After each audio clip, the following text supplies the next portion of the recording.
فقال أنبئوني بأسماء هؤلاء إن كنتم صادقين قالوا سبحانك لا علم لنا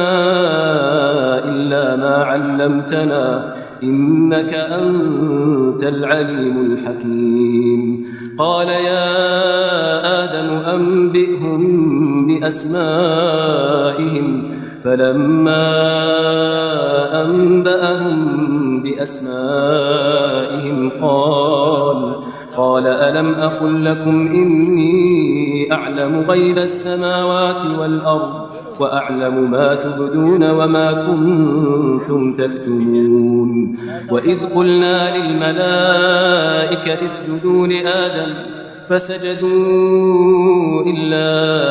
إبليس أبى واستكبر وكان من الكافرين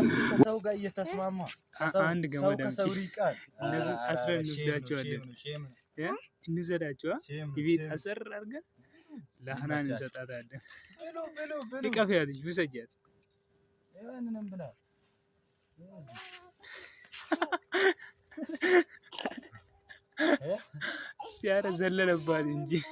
اسفرارات مطابق